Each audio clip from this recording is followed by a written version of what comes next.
All right, we'll start with my story, and not my whole story. I won't start way back when, but just how I started writing humor because I did not know that I could write humor. And when I first started writing, I wrote the first manuscript I wrote was a historical romance. So, well, let me go back. So you know, have written since I was 5 years old. Not that I could actually read and write. I wasn't a prodigy, but just I started making up stories and my mom helped me and everything. And then in high school, I started my first manuscript, and me and my best friend would go to Tasty Freeze every day after school and write for hours. They hated us because we were poor and we would buy one Coke between us, and take up a corner booth for hours. And then I met my husband, I got married, I kind of do everything backwards, had kids, then went to college, got my bachelor's. My eldest son was born deaf, so I got my bachelor's in interpreting and came back. But all this time I had been writing. And I decided after I graduated from UNM in Albuquerque, moved back to, I'm in Portales right now, moved back to Portales. I thought, I'm going to do this for real. I'm going to write seriously and toward publication. I wrote a historical romance, was my first one. It's still under my bed. It will probably always be there. But one of the things that happened to me was I would let a few friends read it, and my sister, it's still, out of everything I've written, 25 books now, it's still my sister's favorite. Um, but everybody kept telling me how funny it was. And I was like, well, okay, I'm not sure it's supposed to be funny, but okay. I was like, funny in a bad way or funny in a good way? So I would open it, I'd be like, where is it funny? I don't understand. Then I wrote a young adult. Um, and again, everybody kept telling me how funny it was. I didn't do a lot with the young adult at first. Um, then I thought, okay. And again, everybody kept telling me how funny it was. And I would be like, where is it funny? I've never been the funny person. I always admired class clowns because I was never that person. I'm not that witty, I just am not. And so when I started the Charlie Davidson series, I decided to purposely, I thought, okay, if I write funny anyway, I'm going to purposely try to make it funny, which is not as easy as it might sound because I wasn't really understanding what parts were funny and what parts weren't. So that first book, I still think First Grave on the Right, which it did fantastic. It won a Golden Heart, it won a Rita, it got me my agent, it got me my editor is now the president of St. Martin's Press. It got me a top editor. And it was amazing. It was a very much a Cinderella situation. And but again, I feel like I tried too hard because I didn't understand humor. So let me see if I can do this. Oh yes, this is my favorite quote, by one of my favorite quotes ever. So what I did learn through all of that is I read books on it, and I figured out that there are actual, almost like templates, you might say, to how to write funny type situation, how to write jokes. You want to build, and then you want to build on that joke, and then later you come back to that joke and build on it some more. And when you have 400 pages, 100,000 words to do that with, to play with that, it gets to be a lot of fun. Oh God, tell the truth. That's great. So again, anyone can learn to write funny. So I would suggest, if you can, screenshot. These are some of the best books out there on writing funny, how to write romantic comedy, that type of thing. And then also, because we're going to be going into emotion, I very highly recommend The Emotion Thesaurus by Angela Ackerman and Becca Puglisi. I probably said that wrong. I apologize. But these books are fantastic. The first one I read was How to Write Funny by Scott Dikkers. It just lays it out for you, and you're like, oh, okay, I can do that. So you can do that, trust me. So why write funny? why add humor to any book? So this can be anything. I love humor in everything, in romantic suspense, and thrillers, and mystery, because I write mystery as well, straight mystery, and you can add it to anything. So humor, whenever you very first are starting your book, you want your reader to have empathy for your protagonist as quickly as possible. Line 1 would be great, the very first line. But if not, by the end of the first page, you want something, some kind of attachment there, something to get your reader vested in your protagonist. And humor is one of the ways to do that. The others are sympathy, jeopardy, likability, and power. And I do a whole workshop just on that alone. So, but you need at least 2 of those as well. And humor, especially with your protagonist, the best kind of humor is self-deprecating humor. And again, humor makes your characters instantly relatable and likable. We like people who can laugh at themselves. It lets the reader know that your character is confident. Only a confident heroine or hero can laugh at themselves. The inability to laugh at oneself is actually a sign of insecurity. And so we don't very often want to read about characters who are insecure unless that's the point of your story. But for the most part, we like strong, confident protagonists. Maybe not at first. I mean, that can be their story arc, but so humor deepens your characterization and strengthens your story. And you can reveal so much through humor. For example, again, your character's insecurities, her likes, her interests, her love interest. Here's an example of just one line, well, actually 2 lines, that is going to tell you 3 things about that character, just in super quick. If it were socially acceptable, I'd order a martini with breakfast. So that tells you 3 things. The character likes to drink. She respects social norms to a degree. And she's funny. That lets us know that she's funny. She doesn't take life too terribly seriously. But then you can expand on that. If it were socially acceptable, I'd order a martini with breakfast. And her friend says, you don't eat breakfast. And she says, oh, did I say with? I meant for. So there you go. Again, I mean, you can build and build and build on one joke, and it's so fun to do that. Comedy can also reveal your character's wound. And this is one of my favorite things. For example, if she uses humor to deflect or as a defense mechanism, it's an excellent tool to show how deep that wound goes. So here's an example, and some examples I put up there because they're kind of long, but these are short. Somebody asked her, how did it go with your ex? Besides the fact that he ripped out my heart, put it in a blender, and made Bloody Marys for his guests with? Fantastic. So that tells you so much right there in those 3 lines about your character and what's going on in their life. And, you know, it's very condensed. It's a condensed way of getting information through and making it interesting, you know, because she could have said, how'd it go with your ex? Oh, we fought. It was horrible. I left. Wow, that was exciting. So this way, it's just making it more interesting. And humor can either relieve or build tension. And everybody knows about the comic relief. You have all this tension going on.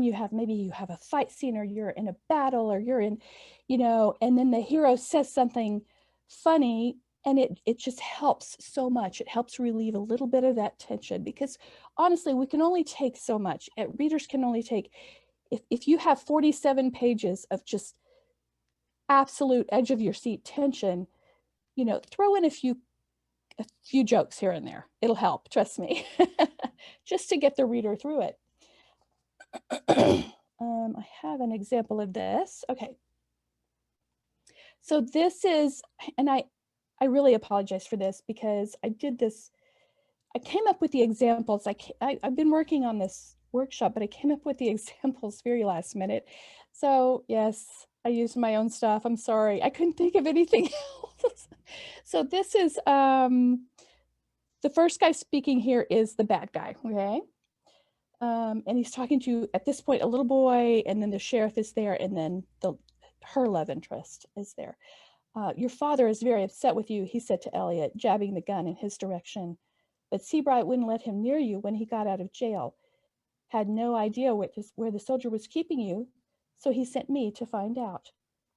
Elliot's father sent you here? Son asked. He said in answer. I figured if I got Seabright out of the way, I could get to the kid.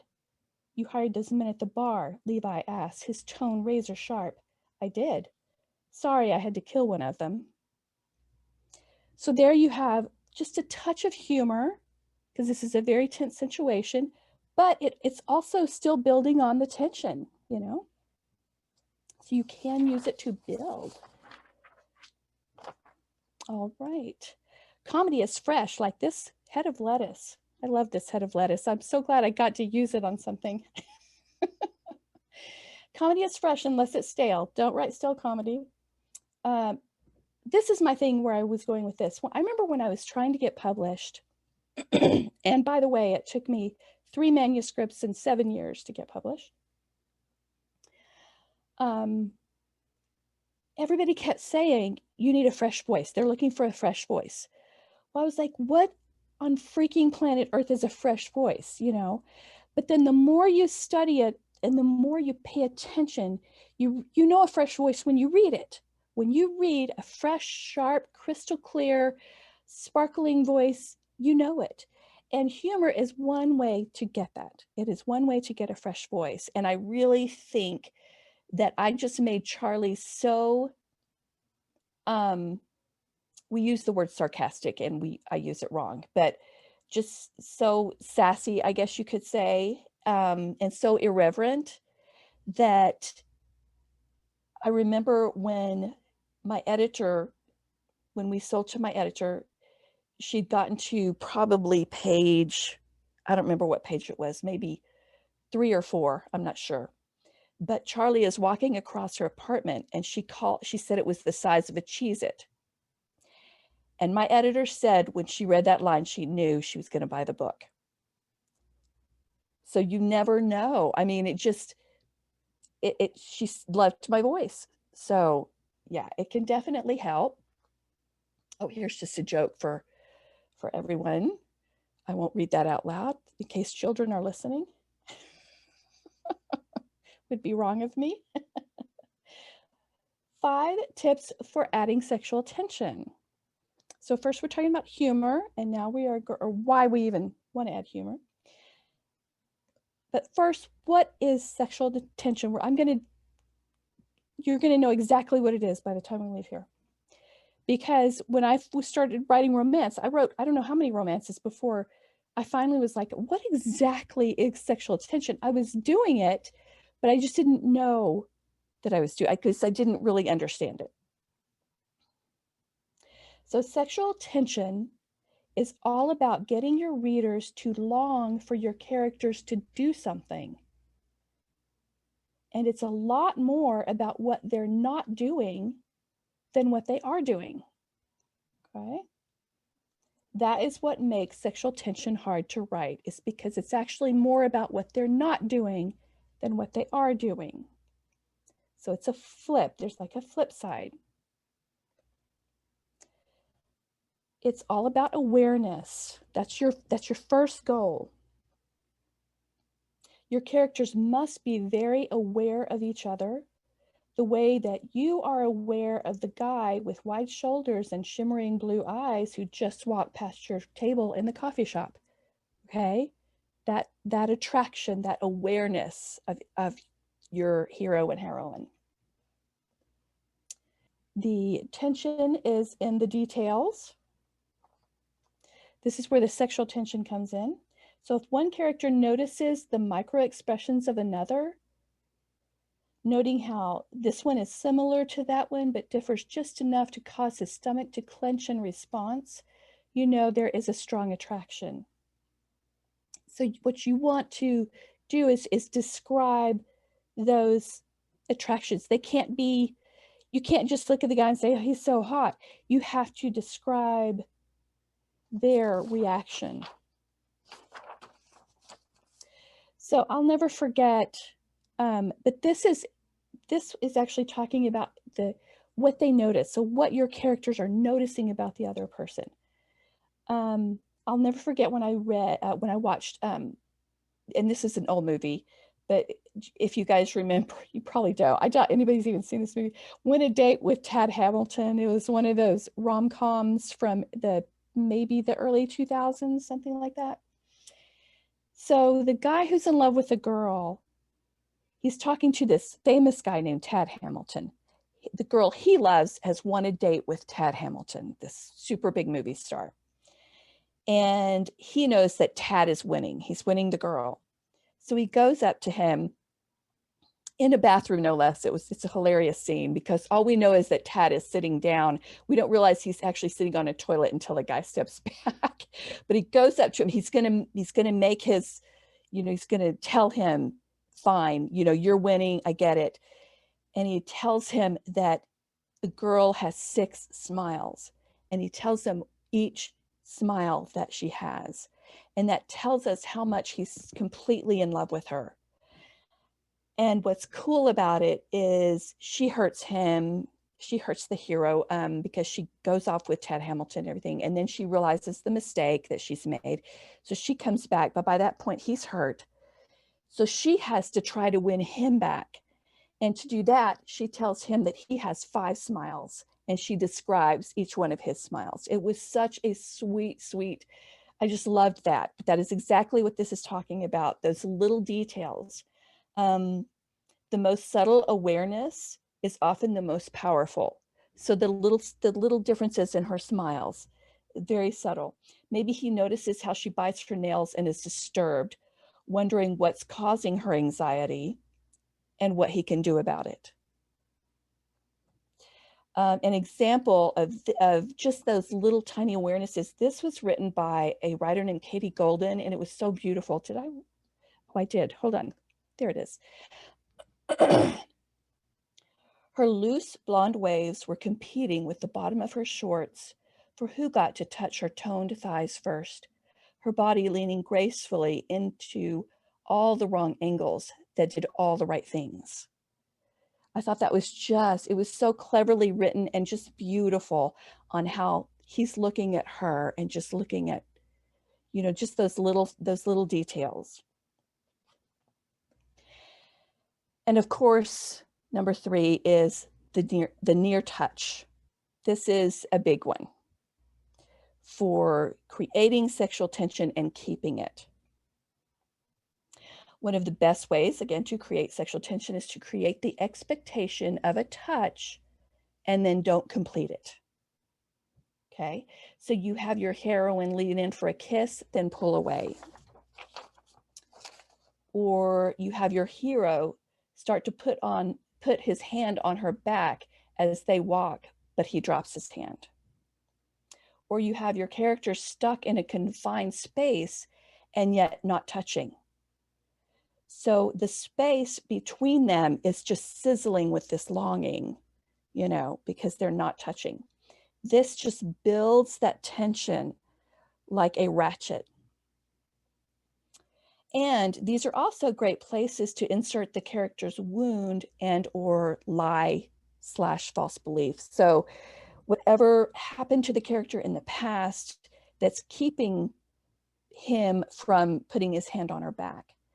What's hurt him? What's happened? This is a great way to introduce that.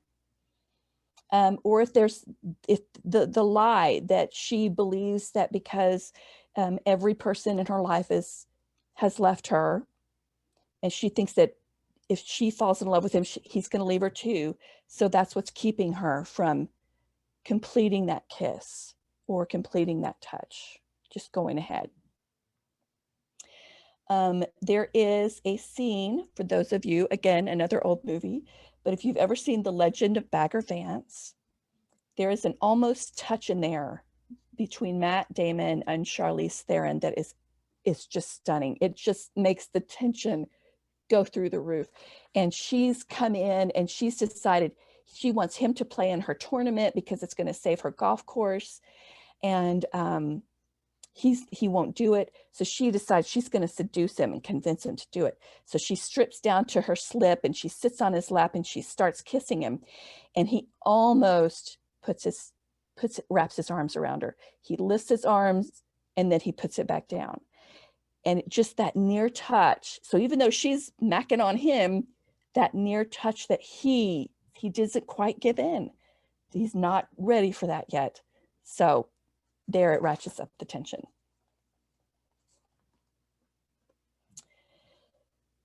All the feels. That's what I love. You must have the feels again. So we're talking about you must show the feels, the physical reaction to the awareness and emotional to the awareness and to these near misses. And these are very cliche, but her heart raced, her pulse skyrocketed, butterflies swarmed in her stomach. Don't use those, obviously, but all the sensations you felt on your first date, that's what we need here.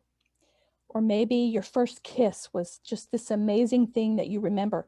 That's what you need. You need those sensations, those visceral reactions to the situation. And then you deny closure. You deny the satisfaction. Because once you close that, then you've released the tension. And that's what we're about, building the tension here. So sexual tension is not about what your characters get to do. It's about what they don't get to do, again. So no matter what base they got to, there's always another, you always need to have another base waiting. So maybe they finally kiss, but save the sex for later in the book. Or maybe they're finally going to have sex, but they get interrupted repeatedly. Okay, maybe they're already having sex, but one or both characters are holding back their emotional intimacy. So that's where the emotion comes in. Maybe they have, I hope we don't have kids listening. Maybe they have been secretly meeting and having a full-blown fetish relationship, but have yet to kiss. So that, again, is revealing that they're still holding back. Okay, you always want to hold something back. That's the reader's reward at the end. So if you're writing romance, and it's a standalone, which most romances, true romances are. I don't write true romance, I guess, according to the definition, but that's the reward at the end. So, and while dragging all of this out is fun, you must keep the sexual tension, that awareness, pulsing throughout your story. You must constantly show that awareness in little tiny ways. It can be little tiny. It doesn't have to be over the top. Oh, she's in love with him and she's bawling because he didn't, hold her car door open or whatever. The longing must be alive and well represented on the page. Okay, so now we are going to bring it all together on how adding humor is, you're not going to sacrifice sexual tension by adding humor. A lot of people think that for some reason, they think that it has to be super serious and otherwise it's not going to be sexy. I don't know where they get that from, because I love humor. I joke with my husband all day, every day. I'm sure that you guys, joke with your significant others or your siblings or, Steer clear of sarcasm. This is where I get messed up. I often use sarcasm but what I really mean is just like irreverent. Sarcasm, we think of it as your character being sassy, but it's actually, the true definition of sarcasm is mocking. You're mocking someone. It's a way of feeling better about ourselves by putting others down. That is one surefire way to turn your reader off in a heartbeat. Anytime you, and you'll lose readers, you know, over that. Anytime you make a derogatory remark about any person for almost any reason now.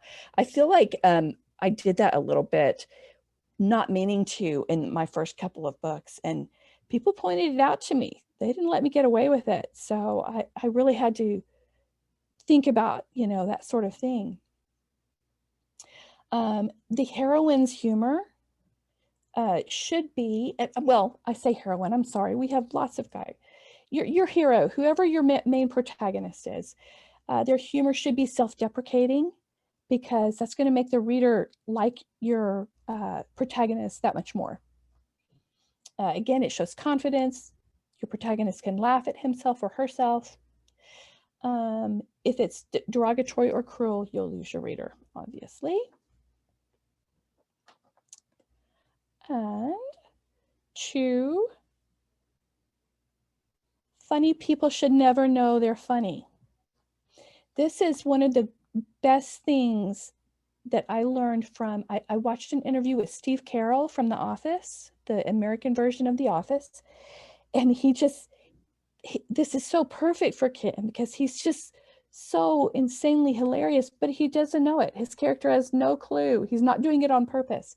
So funny people should never know they're funny, but also maybe they know it. Maybe they know they're joking, but they shouldn't laugh at themselves unless that is the joke. So let's say your hero makes a joke and laughs at himself, but nobody else is laughing. In fact, everyone else is just glaring at him. Then that is the joke. You know what I mean? Like the joke is on him, that sort of thing. That's okay. But normally, anytime your heroine, your protagonist pops off with some one-liner, they should never laugh at themselves, because it ruins it. I have a story about that. I was reading like the best, it was a historical romance, and I can't remember if I was like reading it to give somebody a blurb, or if it was a critique or like a contest, or if it was an actual book. I can't remember. But basically, the heroine accidentally broke this statue. So that she was in this very ritzy house, and there was a statue, and she accidentally broke it. And so they're trying to figure out how to fix it, you know, and nobody can figure out how to fix it. So they get like flour and water, try to glue it back together. And the hero walks in, and it was cute. It was really funny because she was panicking, all this stuff. And the hero walks in, and the minute the hero walks in, the body part, I'll just say the male body part, which she broke, it fell off. And it was funny up to that point. But then all the ladies in the room started laughing, and it completely released the tension. It ruined it. And so the joke was completely lost, because they thought it was so funny, and they were just rolling and laughing, and you're like, no, you ruined it. So again, just be really careful with that, unless it is part of the joke, but it ruined the tension on that. Slapstick is iffy.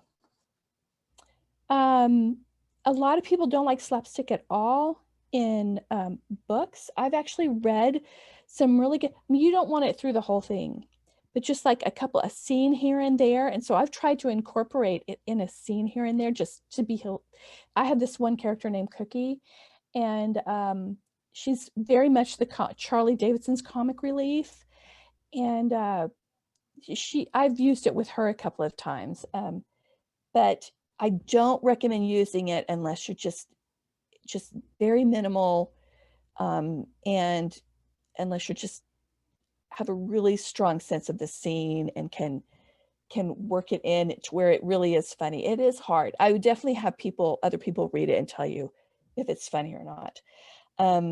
And believe it or not, it can work in a romantic setting. And I wish that I could remember this book. So it's a historical romance. They're on a ship, possibly a pirate ship. I don't remember. And she's trying to escape him. But she's all in love with him, of course, the hero and heroine. and something, I think the boat shifts or something, and she falls. And anyway, they do this tumble thing, and she ends up on top of him in a very provocative position. And again, it's historical romance. And for some reason, after all this stuff happened, it just really worked. I'd never read slapstick like that really worked. So if you can make it work, more power to you. I have one that's not really, it's borderline. It's borderline. I fished out my phone and focused to take a picture when a male voice asked, "What are you doing?" I jumped and knocked my phone against the grating. It flew out of my hand, only to be caught by the intruder a microsecond before it hit the water. I pressed a hand over my heart and turned toward him. Damn it, Roan. He wore an unrepentant grin that weakened my knees as he examined my most prized possession, which surprisingly was not my sanity. So, I mean, it's almost slapstick in that she knocks her phone out of her hand and then he catches it. So it's close. I mean, little things like that I think are super fun, and you can absolutely use them. And if you do give it a shot, only incorporate true slapstick if you're going to give it a shot one time in a book. That's just my recommendation. You can do whatever you want. You're right, there are no rules. But I just would recommend not overusing it. And if you do use it twice, have the second time be almost a reflection of the first time. Have it harken back to that first time when you tried it, when you used it. And another tip for combining humor with sexual tension is to make only one of the characters funny. So like in my Charlie Davidson series, Charlie is absolutely irreverent. She just says whatever's on her mind. But her love interest, Reyes, is very serious for the most part. He jokes every once in a while, but he's very serious. But one thing that does is that it creates a nice contrast between the two, and it adds tension. So in Charlie Book 5, right, I can't believe I put this again. I write very sexy books, I'm sorry. I have a sex scene where she is joking, but he is concentrating so hard on his duty that he doesn't notice. So that's one of the things. And again, she's not going to laugh at her own jokes, and he doesn't always even notice that she's joking. He doesn't care. He has other things to do. He was seducing her at that moment, so he didn't care.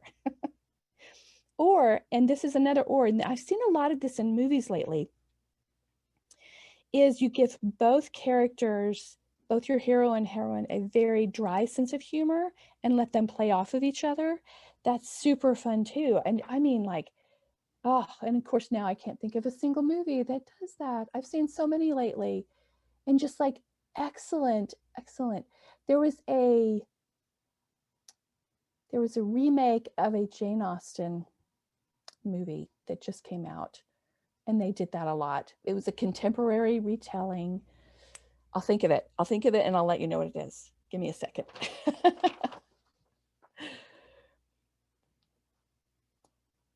Oh, this another joke. Sorry, me and my jokes. Okay. Okay, and then the last one is dialogue is king, especially in romance, but in anything. If you can have funny, sexy banter, that's going to absolutely increase the sexual tension in any book. There are a few things sexier than sexy banter. Especially if you add in a few of those awareness reaction details thrown in. Again, don't forget to throw in the feels during the banter. And a lot of times the action tags can be sexy or funny or both. So here's my last example, and I apologize again, it is from me. So this is a Charlie Davidson, the opening of the last Charlie Davidson book. And you have to realize that they are both gods. They're both supernatural entities. So, okay. We heated the sand so much we created a pool of glass, I asked, my voice an octave above grating. In the middle of the Sahara? How are we going to explain this to Parks and Rec? Who are the wraiths? He asked, completely unconcerned. We got to get out of here before someone sees this. I rose and tugged on the sheer gown I'd materialized in. The wraiths. They were my company, the only company I had, and they knew things. I tapped my temple for emphasis. Like calculus? So, again, it's a funny scene, but it does not take away from the sexual tension of this scene. Like, it's one of my favorite scenes that I've ever written in my life. All right, thank you. That's where I'm at.